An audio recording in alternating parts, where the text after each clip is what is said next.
mu ggwanga erya Sudan si birungi yadde n'akamu. Amaka ga Machar gasaliddwako, Ame General n'akwatibwa, Minisita n'akwatibwa. Mu kibuga Juba muganda wange Bunkenke wennyini.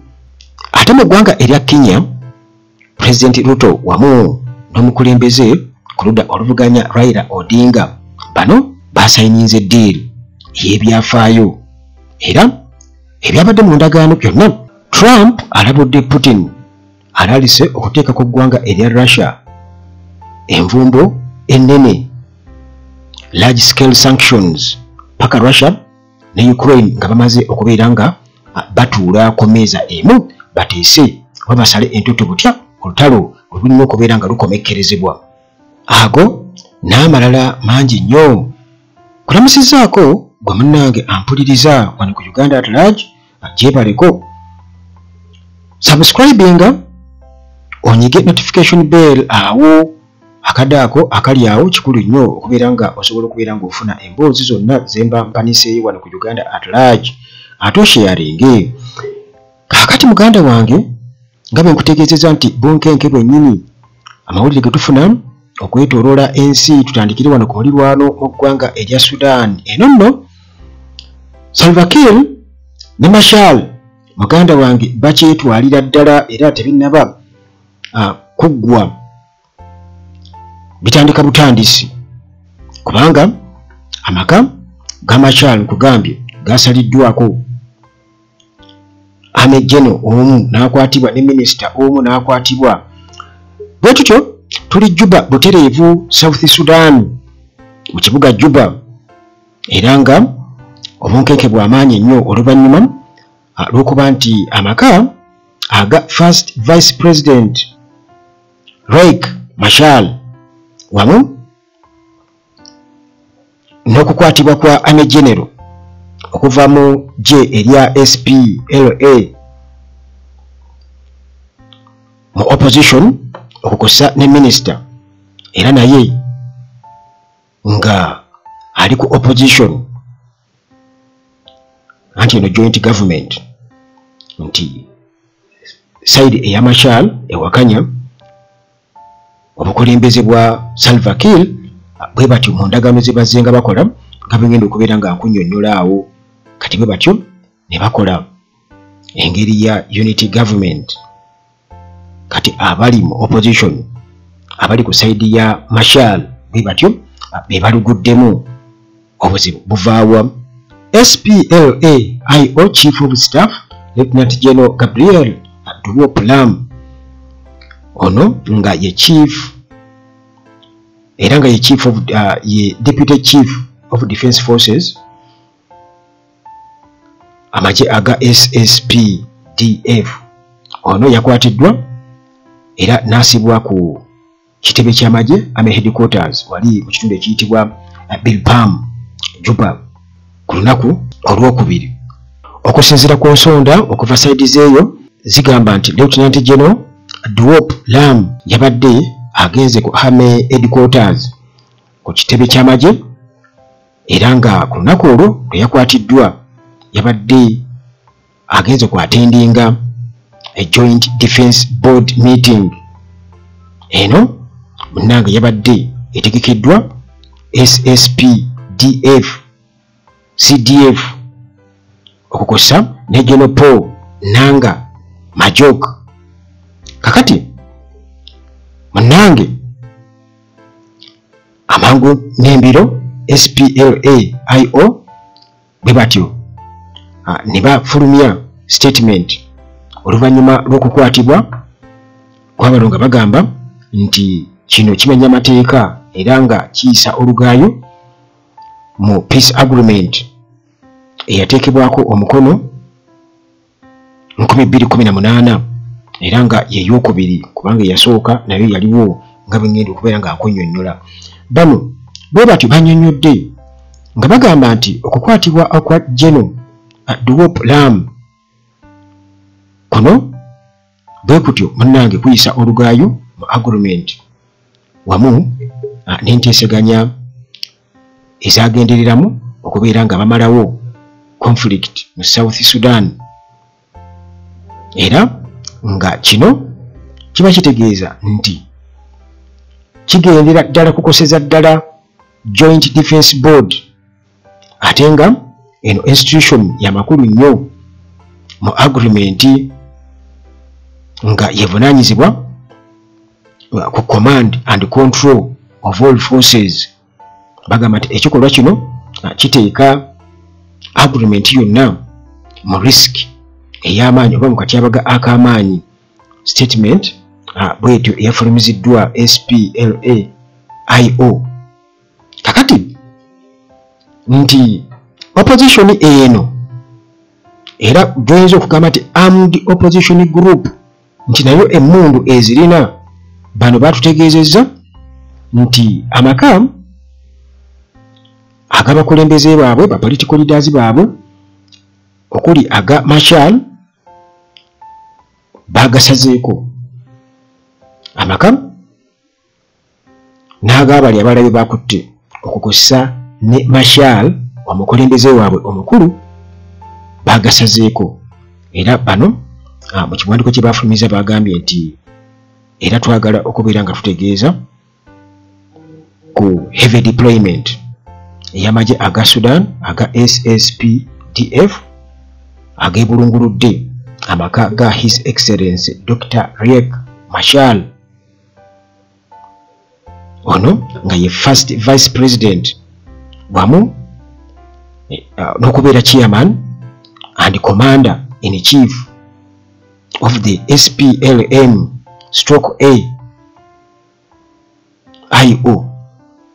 Era nga bagamba nti ebikolwa bino bijjawo obwesige ku njuyi zombi, era nga kitegeeza nti kaweefube ow'okubeera nti nno bajjawo obunkenke alabika agenda agwa obutaka okusinziira mu neekunjega eyagwawo mu Nasir County mu Upper Nile State, bwe batyo aba SPLA-IO nga batutegeeza. Kakati ku lunaku olwokusatu Minister of Petroleum ayitibwa Poet Kang naye lwatu n'akwatibwa okuva mu maka ge wali mu kibuga Juba ssaawa zaabadde nga 8 ez'emisana. Nga bwe nkutegeezezza nti munnange gavumenti erimu ebiwayi bibiri, waliwo abali aligned ku President Salva Kiir n'abo abali ku side eya Machar. Kakati Minister ku lunaku olwokusatu owa information ono nga ye Michael Makuyi, ono nga ali aligned ku President Salva Kiir, bw'atyo yategeezezza bannamawulire mu press briefing wali mu kibuga Juba nti ba officials bano abakwatiddwa bazizza emisango gye batannaba kubeera nga basanguza. Emisango gikyali gya munda tebagidisclosinga. Kakati munnange ebikwatagana ku ggwanga erya Sudan mukimanyi bulungi nnyo nti olunaku olutalo olw'omunda lwabalukawo mu ggwanga lino erya South Sudan December 2013 oluvannyuma lw'obutakkaanya obwabalukawo wakati wa Salva Kiir ne Machar. Kati olwo peace deal neetekebwako omukono endagaano y'emirembe mu mwezi ogw'omunaana 2015, naye ate oluvannyuma era olutalo olulala olw'omunda ne lubalukawo 2016 era agreement ey'okubiri oba second peace agreement bwetyo era munnange neetekebwako omukono 2018. Ate bwe tugendako mu ggwanga erya Kenya wano, President William Ruto wamu ne opposition leader Raila Odinga bano munnange bwe batyo batadde omukono wa emikono ku ndagaano ey'ebyafaayo, era nga mu bino ebituukiddwako ku ndagaano eno mulimu ebintu ebiwerako okugeza nti national unity, okubeera nga ethnic divisions zonna bazirwanako okubeera nti nno teziddamu kubeera nga zaabuluza eggwanga Kenya, kubanga kakati abantu beeyawudde nnyo mu mawanga nti amawanga nga bwe gali e Kenya, Abakikuyu n'abalala bonna munnange balina okubeera nga beegatta era nga beeraba nga abooluganda okusobola okuggyawo emirerembe egiriwo. Bano nno era bwe batyo mu ndagaano boogera ku electoral reforms, kitegeeza nti walina okubaawo ennongoosereza mu mateeka agafuga ebyokulonda. Boogera ku economic revitalization plan. Bano bwe batyo balina okubeera nga bakwata ku bizibu nga ebya unemployment, okukosa n'okubeera nga bastimulatinga economic growth. Era bano boogera ku anti-corruption measures, okulwanyisa obuli bw'enguzi. Boogera ku development enhancement. Bano bwe batyo babeera balina okubeera nga sente zikakasibwa okubeera nti nno zifuluma, ate era nga zirina okubeera nga zikola ekyo kye zirina okubeera nga zikola. Balina okubeera nga bateeka amaanyi mu local development projects eziwerako okusobola okubeera nga bamalawo oboolyawo obwavu mu ggwanga erya Kenya. Okunokosa ne constitutional amendments, balina okukola ennongoosereza, mu ssemateeka, era nga task force egenda kubeera nga eteekebwawo okusobola okubeera nga exploring potential constitutional changes, era nga zino bagamba nti zigendereddwamu okubeera nga ba improving governance structures wamu n'okubeera nga bakuba ttooki mu bizibu ebibaddengawo mu byafaayo e Kenya, ebibadde nga bivaako oboolyawo obutakkaanya. Kansuubire nti lutaawo si wagenda okuyitira ate okubeera nga agamba nti neegundi tugire nsobola okugira n'ebisanja nitubigira nga bw'abadde nga ajja abisiinyaako. Endagaano eno eyaniriziddwa era nga sectors ez'enjawulo mu society okuli civil society organizations bwe batyo batenderezza nnyo move eno era nga bagiraba nga positive step towards sustainable peace and development mu ggwanga erya Kenya. Business community esuubira okuba nti munnange egenda kubeera nga ate stabilizinga olwa political environment erikirizika oba eri conducive okubeera nga esupportinga economic growth mu ggwanga erya Kenya. Trump akyukidde munywanyi we Putin era bw'atyo n'ategeeza nga bw'agenda okumuteekako envumbo ziri zigaggadde large scale sanctions paka Russia ne Ukraine nga bamaze okubeera nga batuula ku mmeeza emu.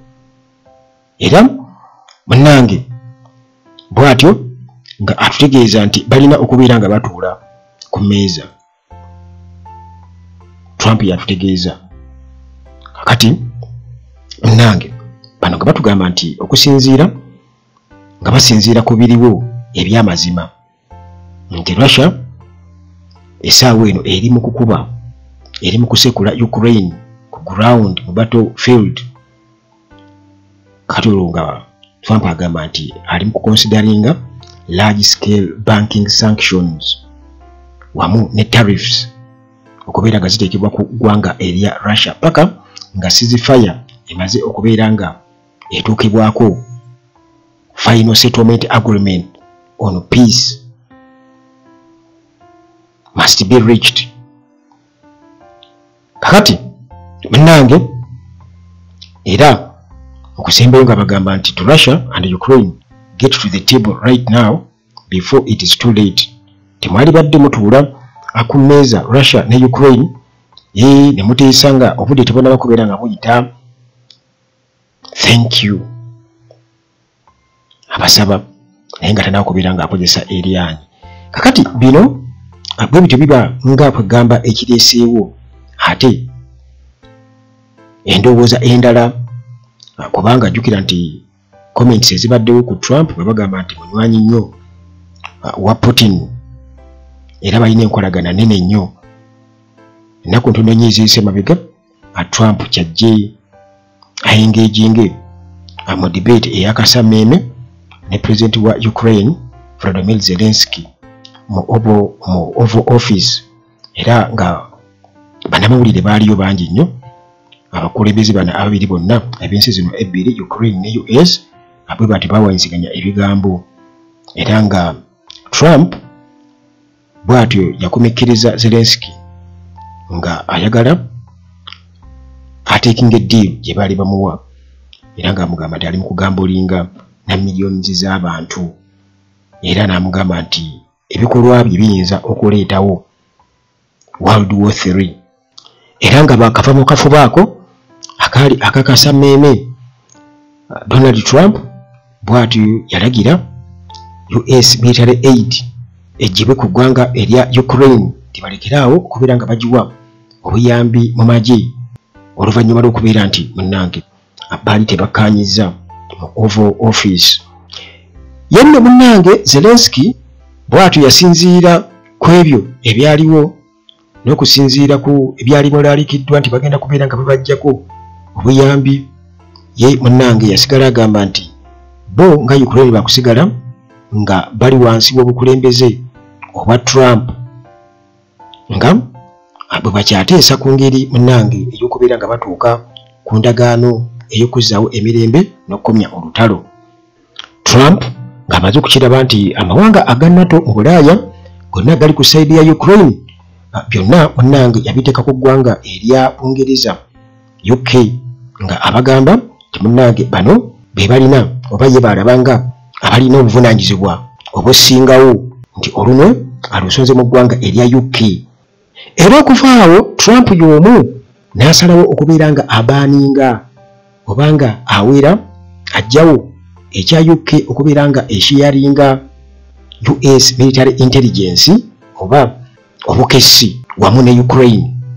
Zelensky ng'amaze munnange okulaga nti deal Trump gy'ayagala okumuyingizaamu eky'okubeera nti awaayo ekitundu ku by'obugagga bya Ukraine eby'omu ttaka, ng'amaze okubeera ng'agigaana nti agenda kubeera nga atunda eggwanga lye Russia, bw'etyo nayo neefunga ekyonga nga etandise okubeera ng'edimandinga ate ebibuga ebirala byetanaba kubeera nti oba ewamba byeta controllinga, era nga bo balaga nti kino kitundu ku deal Trump gye yali ateeredde Zelensky ku mmeeza, era nga byonna munnange bigendereddwamu nti the conditions eziriwo okubeera nti olutalo alukomekkerezebwa.